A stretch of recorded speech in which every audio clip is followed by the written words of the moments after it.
Plant point scoring has rapidly become a wellness trend, especially among people trying to improve digestion, boost their microbiome, or follow the popular advice to eat 30 different plants a week.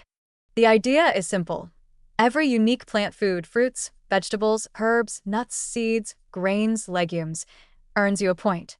The more points you accumulate, the more diverse your gut bacteria will supposedly become, leading to better mood, immunity, and metabolic health. On the surface, the strategy looks harmless and even motivating. It reframes healthy eating as a game and encourages people to explore a wider variety of foods. But as the trend continues to spread through fitness apps, meal challenges, and social media accountability groups, the once useful concept is turning into another restrictive wellness competition that oversimplifies microbiome science and carries hidden risks. It's true that dietary diversity supports microbiome diversity, and research like the American Gut Project shows that people who eat a broader range of plant foods tend to have richer, more resilient gut ecosystems. But this benefit is gradual, subtle, and shaped by consistent long-term habits, not weekly point chasing or dramatic shifts in food intake. The plant point trend often encourages people to overhaul their diet overnight, stuffing meals with unfamiliar ingredients just to hit a target number. This can lead to digestive distress, as the gut isn't accustomed to sudden fiber diversity or higher fermentation loads. Instead of feeling energized, many people experience bloating, cramps, gas, or loose stools and misinterpret these symptoms as detox or a sign they need even more variety.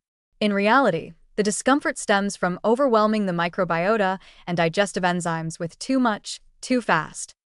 The competitive aspect of plant point scoring is especially problematic.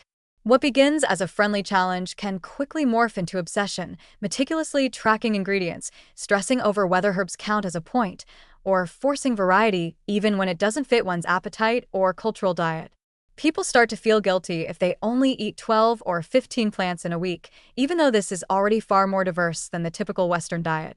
Some users end up adding tiny quantities of many plants, like a teaspoon of seeds or a sprinkle of chopped greens, just to inflate their score, which does little for gut health, but plenty for fueling perfectionism. The trend turns nourishment into a numbers game, making healthy eating feel like another task to optimize rather than an enjoyable, intuitive experience. There are also risks for people with digestive disorders.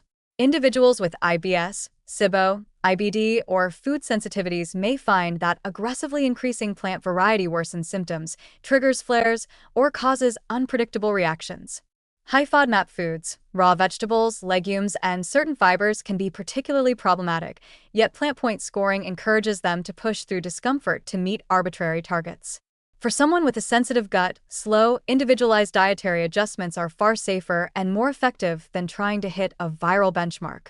The trend's more is better mentality also ignores the reality that some people do better with modest, consistent fiber rather than constant novelty. Another danger is that the movement oversells the power of microbiome diversity alone. While it's true that a diverse diet can support beneficial bacteria, it is only one piece of a complex puzzle involving sleep, stress, exercise, medication history, genetics, and overall diet quality, not just variety. You can technically hit 30 plant points while still eating ultra-processed foods, drinking little water, or neglecting other health foundations. People often use plant point scores as a badge of health while ignoring the broader context of their habits. This creates a false sense of accomplishment and distracts from more meaningful, sustainable changes. The trend can also create unnecessary food waste and strain tight budgets. Buying many different plant foods each week can be expensive, especially when people chase novelty rather than relying on affordable staples. Ingredients may spoil before they're used, or consumers may feel pressured to buy specialty items promoted by influencers. The environmental and financial costs of trying to collect plants can outweigh the minimal microbiome advantage gained from eating a few extra varieties. In the end, plant point scoring started with a useful principle that variety matters, but the trend has warped it into a weekly contest that often undermines the very goals it claims to support. The microbiome thrives on steady, sustainable diversity, not frantic accumulation.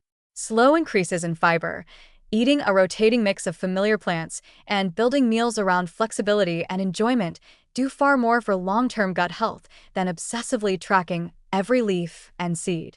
When plant point challenges become rigid, guilt-inducing, or digestive disruptive, they stop being tools for well-being and become yet another pressure point in an already crowded wellness landscape.